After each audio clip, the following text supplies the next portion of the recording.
Firewatch Business channel. Welcome back, and we have Sid on. And Sid, you're an author, you're a professor, you've done a lot of things, and what your folks and one of the things that we're talking about is reason to profit for entrepreneurs. And you were going to help us and unpack that a little bit, and I'd appreciate that if you could go into it. Sure.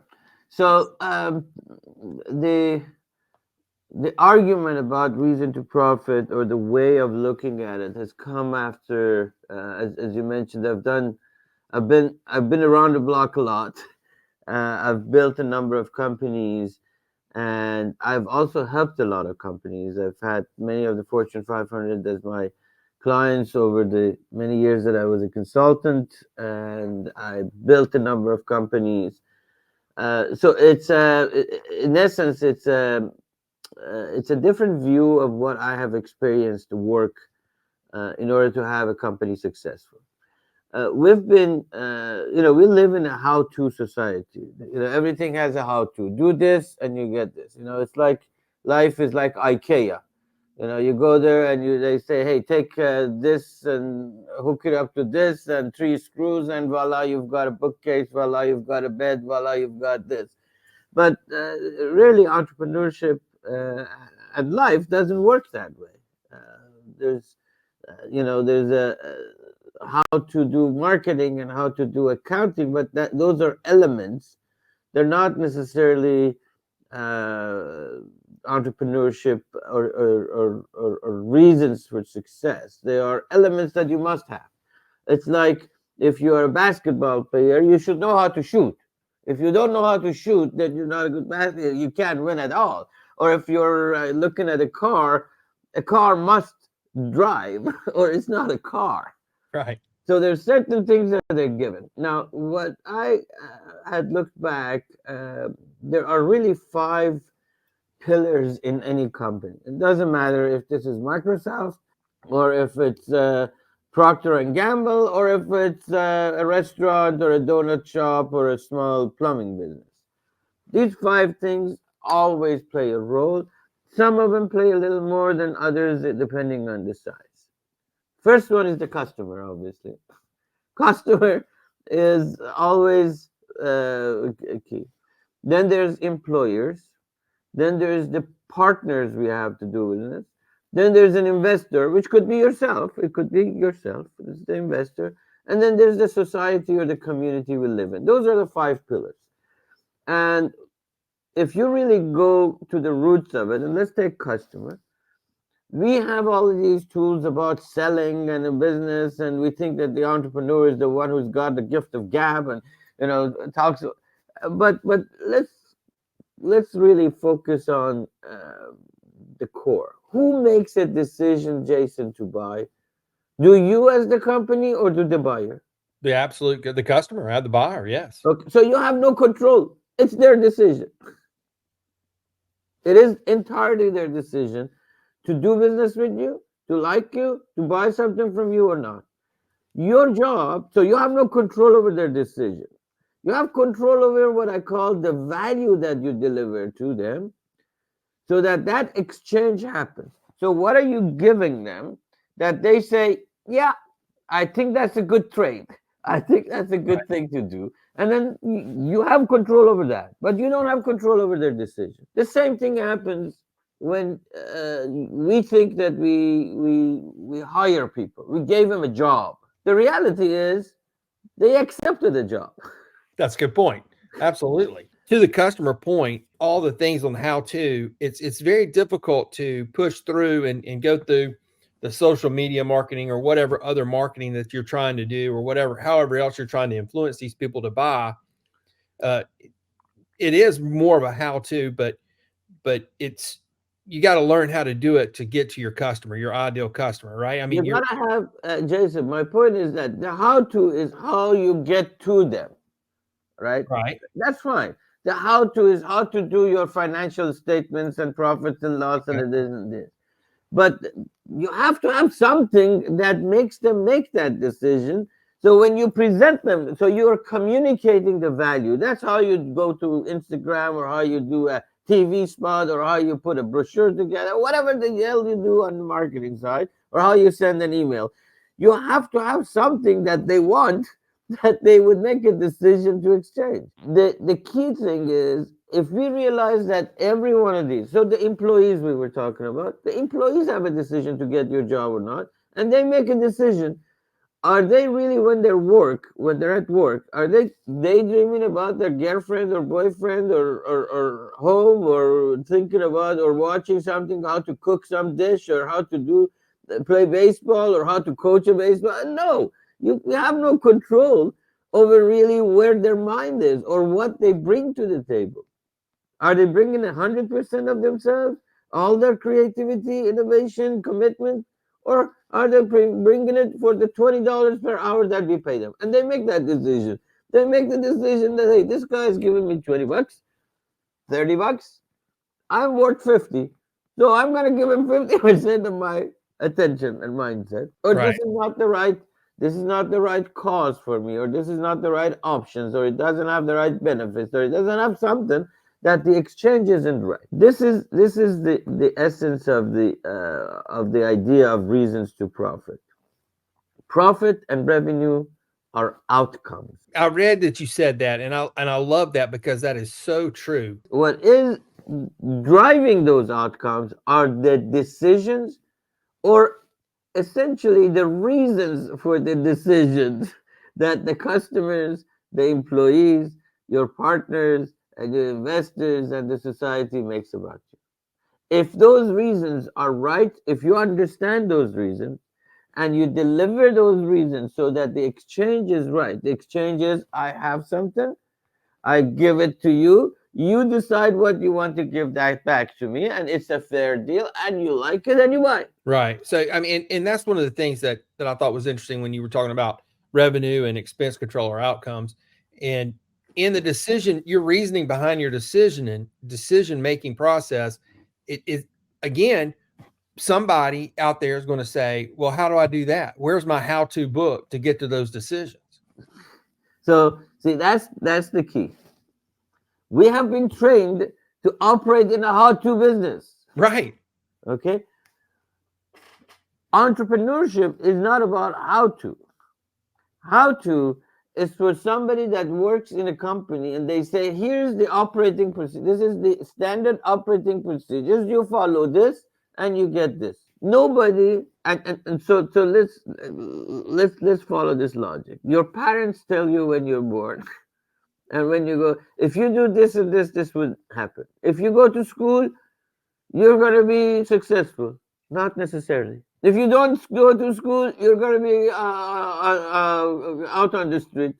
Not necessarily. Everything has a risk. If you eat your vegetables, you will never get sick. That's not true. A lot of stuff that we think that they're how-tos, and parents also apply in life, they're not how-tos.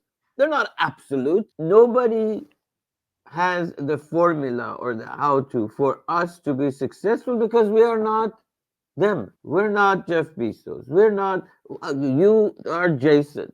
You have a background, you have a family, you have an intelligence, you have an education, you have friends, you have a business. Your employees are different than those who have Elon Musk. The time is different. Your customers are different. Everything is different. Why do we think that if we take exactly what they've done and we do it, then we're going to be successful? No, we won't.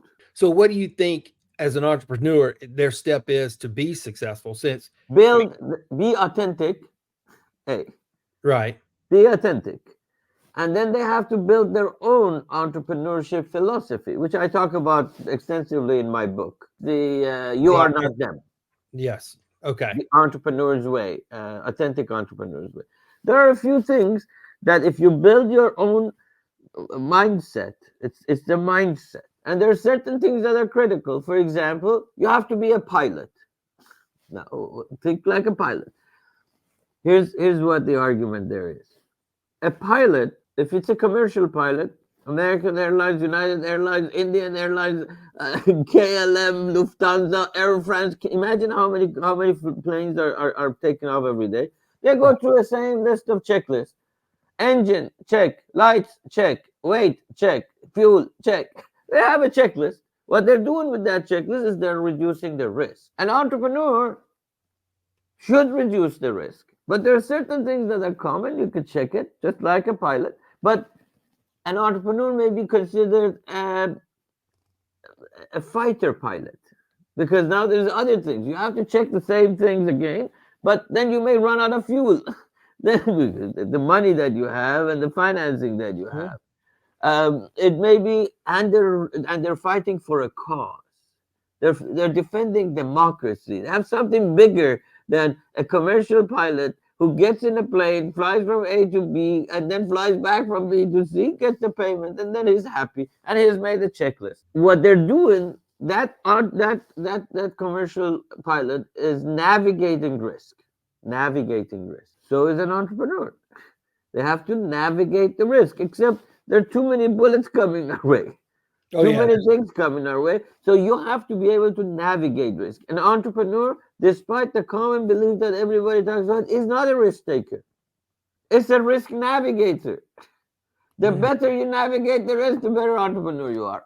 It's not how much risk you take, it's how you navigate the risk. And it's not necessarily where you minimize it; No, no, it's no, whether you're you not navigate it. minimizing it, you're navigating it. Right. That That makes a means lot of sense. yeah. So if the commercial pilot wanted to minimize risk, he shouldn't take off. There shouldn't be any planes taken off because there is a risk. Get it up. Who in their right mind gets on a plane and goes from place to place where at any given time it could drop? Minimizing means that you should never get in your car, Right. Right. Right. never get out of your home. That's not about minimizing. Life is not about minimizing. It's about navigating around the risk in order for you to get. Now, how do you do that? That depends on a number of factors. The number of factors have to do with who you are, which is Mhm. different than who I am. Your employees, your wife, your husband, your education, the business you're in. All of those factors decides what is a good navigator, what's a bad navigator. Another thing is I suggest being an ocean. So what's an ocean? Being an ocean. You know, ocean has certain characteristics. It's a provider in it. There's all sorts of animals and plants, and it's got an ecosystem. It gives and takes, and it networks things. And being an ocean means you're both a provider. You create energy like waves of energy Mhm. that moves things forward. You have this ability to be calm and beautiful, but you do have the ability to be like a storm. You have to be inclusive of all that. Nobody wins. Nobody has a business if he or she only is alone in it. If you want to make your own product, buy your own product, pay for your own product, then okay, you don't need an ocean, you don't need other people, you don't need an ecosystem. But nobody's like that. No It entrepreneur can do doesn't that. work. It doesn't No, it work. never So will. you must have an ecosystem. Another thing is you've heard about this pivoting. Oh, you should pivot. You should pivot. You should pivot. It's not about pivoting. It's about dancing. So I suggest you have to be a dancer. That is, figuring out the timing is the key. When to do something is more important. Is much more important to rapidly. When do you do it? Is the market ready? Am I exhausted? Should I wait until I exhaust every last penny of mine before I change something, or should I do it then? Sometimes, as a dancer, you have to be choreographed. Boom, boom, boom, boom, boom, boom, everything. Sometimes you should improvise because there Yeah. is no choreographical music. So these are all mindsets, Jason. They're not how tos. Right. They're It's the way mindsets. you look at it.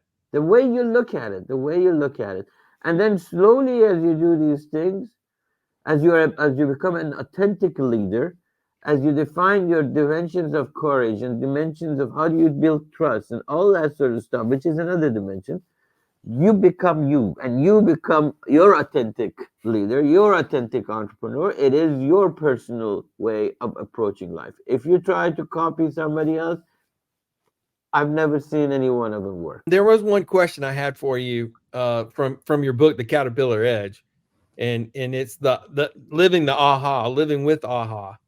And I thought that was very interesting because a lot of stuff that we talk about is habits and trying to get in a habit of doing the things you need to do to become an entrepreneur. Uh, and living with the ahas, I wrote this down. You're going to have to adapt. When you have that moment, you adapt, right? I mean, that's basically what we're saying. How do you go through and here we go. How to is the process. But what you're saying is that you have to reason.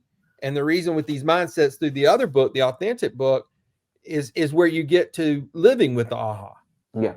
The premise of that book, which was, which now people call me and say, Sid, you wrote this book in 2017. The last chapter is all about AI and role of AI and what is it going to do and how is it changing. And that was, 7 years ago. And none of this stuff that we're talking about was there. Well, I guess I either was a visionary prophet or I got lucky. I don't know. But if you read the tea leaves, effectively, you would have been able to see the same that I did. Now, the premise of that book is the world is changing, and it is changing fast, and it is changing in a way that the old structures or addictions may not work. Before I answer your question, I have to kind of set up the stage, if you would. Sure. I believe it was 1957 that that they created the S&P 500. Okay, S&P 500 supposed to be the 500 best in class companies anywhere, best CEOs, best products, best run, best whatever, whatever you want to consider. Now, 60 some odd years later, out of those 500 original companies, only 15% are left. 85% are gone. And out of those 15%, only 2% are beating the S&P average. That means they're below average. So what happened? These people are smart people. They were the best and the brightest CEOs, the best and the brightest companies. Somehow they missed the mark. They were addicted to the way things worked in the past. So somebody came in, they had a different idea, they ran it better. Our world is a function of the new world, or the winning in the new world, or whatever you want to call it, is a function of three things. A, we have to kind of align with uncertainty. Nothing is certain. Everything is probabilistic. So the first thing is, if I look at the world that nothing is for certain, then I begin to have a view for options. Because if something is 80% and something is 20% and something is 50%, that means if something is 80%, that means there's another 20% somewhere. Mm-hmm. So if you look at the world as a probabilistic world, where nothing is for certain, today you can sleep and in the morning you would have a company pop up out of China, Vietnam, India, whatever, and your business is done. That's right.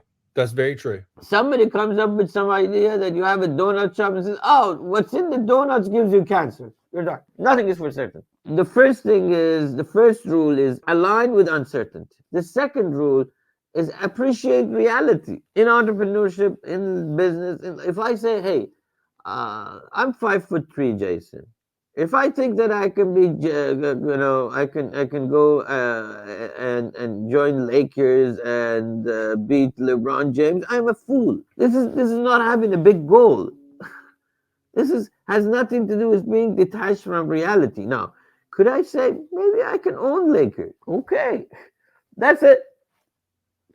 Or I can have a place where all of these basketball players can be trained. Okay. So there's lots of maybes, and if maybe I can become a better and bet on the game better and make money off of LeBron James. Why should I hurt myself? Let him hurt himself and I make as much money from him. The point is, we have to appreciate reality. When things are probabilistic, which is aligning with uncertainty, the second element, appreciate reality in the direction that we go. The third element is look for more, aspire for more. More what? More ahas. Aha. When do we say aha? When we say, oh, aha, I got it. It's when the solution to a problem becomes crystal clear. When the solution to a problem becomes clear, we say, aha, I got it. So if I look for more ahas, it means I'm looking for more solutions to the problem. And that's a mindset in and of itself. It's a mindset. It's a mindset. So I'm looking for always things. How does that work? How does that work? I got it. So the more ahas you solve, the better entrepreneur you are. Yeah, and that's what struck me with that. It's so true because you got to move and you got to look and embrace what's going to be next. I mean, if you're not looking at that, you're not, like you said, you're not a good entrepreneur if you're not looking to see what's next. Yeah. And you So know what? You're going to be wrong sometimes. it's okay if you're not wrong. That means you're not moving. That's right. That means you're not appreciating the fact that it's reality. You're not aligning with probability. Probability means sometimes you're going to be on the wrong side of the table. Certainty means that you'll never be wrong, Right, which doesn't make you an entrepreneur. which doesn't make you. So let me give you the definition of the entrepreneur. Okay. In the 1700s, a French guy, economist, first defined entrepreneur. He says entrepreneur is someone who has something and aspires to exchange it with something of higher value. Someone who has something and wants to exchange it with something of higher value is an entrepreneur. Pretty simple definition, huh? Right. You have something, you want to exchange it. You have your time, you have your product, you have something. You want to exchange it for something better. It could be that you barter it for something, or it could be that you make money off of it. I give this to you, you give me money, and I have exchanged it with something of higher value to who?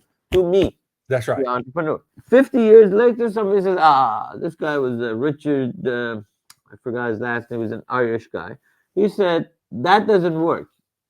You have to have the element of risk in there. That is, an entrepreneur is someone who has something, who wants to exchange it for something of higher value, knowing that there is a risk. So I built this product and I hope to exchange it for $1, $5, $10, something of higher value, but I go to market and it doesn't work. I try to change it and it doesn't work. I try to exchange it and people say, hey, this is not of higher value to me. Right. Therefore, I'm not going to exchange it. So with those definitions, Jason, almost everybody is an entrepreneur. What matters is what you exchange what you have with. You may exchange your time getting, I don't know, $10, $20, $50, whatever you think is fair at a job, and you prefer to go home and spend the time with your kid and attend a baseball game Mm-hmm. or cook for your daughter or son. You make a choice of what your time and effort, what you have. You wish to exchange it for what? You make that choice. Martin Luther King made the choice of having his intelligence. Oh, he could have been a businessman, but he says, "Hey, I want to exchange my capabilities with freedom of here." Mother Teresa was an entrepreneur, Mm-hmm.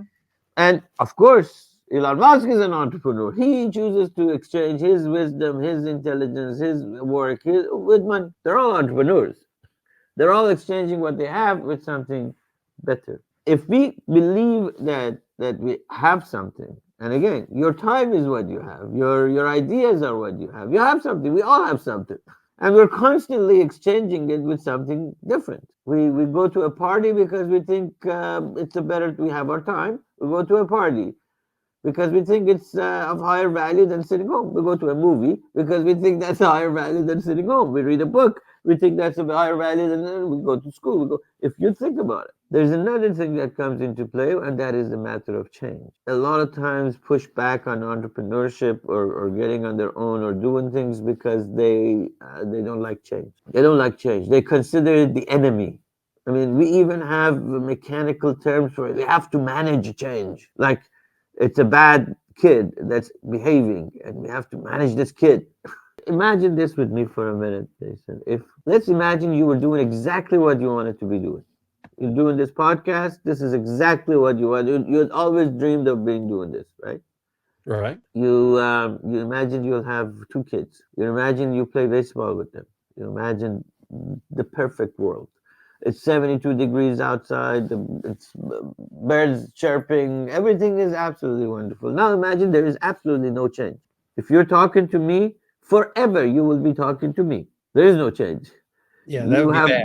you have McDonald's. You'll have McDonald's. The kid that you were so in love with that played baseball at 7 years old, he is always 7 years old. He never goes to high school. He never graduates. He never has a kid. He never gets married. That's it. Done. There is no change the world would be miserable because you would have no options, zero options to progress. You would not have an option. Change is our best friend who provides us with options. The options to choose A over B. Progress. Change is at the core of entrepreneurship. It at the core of life. I love that. And you know, something else that I think comes with change that we have to have, and that's the struggle and the fight to get what we want, to get to where we want to go. Because if that was all easy, it's just like no change. It would be horrible. So here's the thing. So it's all a matter of perspective of how you would look at it. The struggle that you use, the word struggle, the fight. Those are what they have taught us, that they are bad words, that we have to struggle, we have to fight to get something. I call that life. That's true. That you're I exactly call right. that enjoying the process. It's like, hey, you have to really play and get hurt in order to win a game. So don't go play a game. The Yeah, don't enjoyment is playing the game. You play the game. And yes, you win or you lose, but you play the game. That's the enjoyment. We have kind of, our mindset is we're focused on the outcome. So if they say you win 2-0, 1-0, and you've never played a game, have you enjoyed it? No. Is Mm-mm, that worth anything? No. mm-mm. So we consider the fight a struggle, but it's actually life. It's actually the journey that matters. It's the game that you play that matters, not the outcome. That I couldn't agree with you more. I mean, you know, I live in Alabama. You know, we've had great football teams over the years, You got and my point. and it's the process. That's exactly right. Who cares about what the score is on the board? Enjoy it and do the best you can possibly do. Do the best that you possibly can, and see, the score is a measure of how we felt on the side of the probability, and it's okay. No, do I want to win? Absolutely, I want to win. Who wants to Everybody, lose? That's a stupid thing to do. absolutely. But I want to enjoy every game, not just the ones that I win. I know you have time constraints. I don't want to take up too much of your time, but there's a couple of questions I had to finish up on that I really wanted to see. You are sort of like a visionary. You are that person that is studying and learning and looking at entrepreneurship. What do you see right now is probably the things that we should be focusing on? Do you think there's a challenge that we should be aware of today, and maybe something that's coming soon that we need to be aware of, that we need to be focused on? Sure, sure, sure. There is something, and it's all over the place, and we hear it every day, and that's this artificial intelligence AI thing. The media has made us afraid of it. Imagine we lived 10,000 years ago when somebody discovered fire. And Right. everybody said, "Oh, this fire thing is horrible. It builds the villages." But if we didn't have fire, you and I, that steak place wouldn't exist. That we would be, cutting cutting through cows or whatever, or we wouldn't have a lot of things that we have now. Or, when we discovered knife and we figured, hey, we could cut things, we wouldn't have knife. We wouldn't have a lot of stuff that we don't have. If we are at an inflection point in humanity, in my opinion. This is, I mean, when I say the beginning, I'm saying, 50, 100 years beginning of a different kind of an evolution, which is a mental evolution. We have physically evolved over these years. The fact that I can have a computer do a lot of the mundane things, the things that I didn't like to do, provides me with the freedom to think, to create.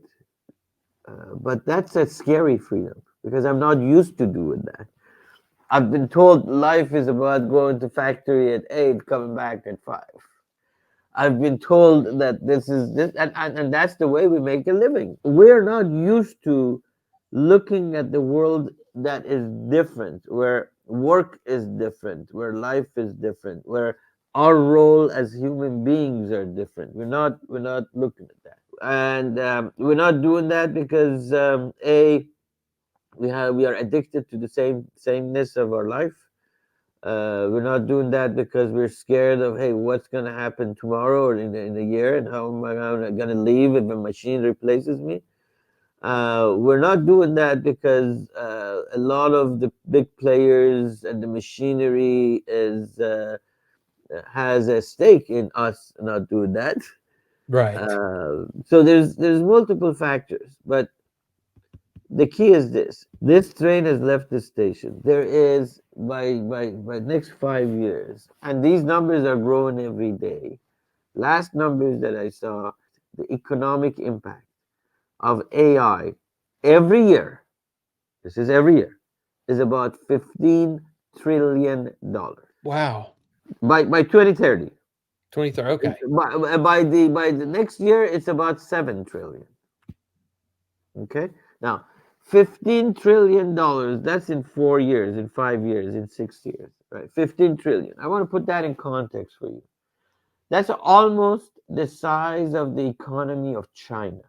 That is 1.5 billion people working for a year, 3 times the size of India. That is about 20 times the size of Canada. That is humongous. That train has left the station. The horses are out of the corral and you're not getting them back in. So here's the thing. My advice is get on board. Don't push back. Don't try to manage change. Embrace it. Make it. Be on the lead. You can be. And if we all do that, this evolution would happen faster, and we're going to be in a better place quicker, as opposed to this struggle of detaching from sameness. So that I see as a massive trend. And if you're working in a company, look for how you can improve what you do using AI, the simplest stuff. If you're an entrepreneur, look for where you can apply it in your business. If you're a mother, look for how you can help your kids. If you're a kid, look for how you can help your parents with using AI and things. It's not all bad. That's very interesting. And that is so true. I mean, I'm using AI every day almost in my business. So, and it's going to be amazing. The things that that's going to do. Well, Sid, thank you so much. We're just, can't tell you how much I appreciate you coming on and spending some time with me, and very Pleasure was interesting. mine, Jason. Pleasure was mine. Yes. Thank you so much. I just hope that I provoked someone in your audience to realize that they are an entrepreneur, that they're exchanging what they have for something better. And it's not about somebody telling them how to do things. They just got to go and do things and being authentic. And that's what our channel is all about, is entrepreneurship and trying to get people to get it going and doing what they really want to do. Sid, again, thank you so much. And My pleasure. we'll talk soon.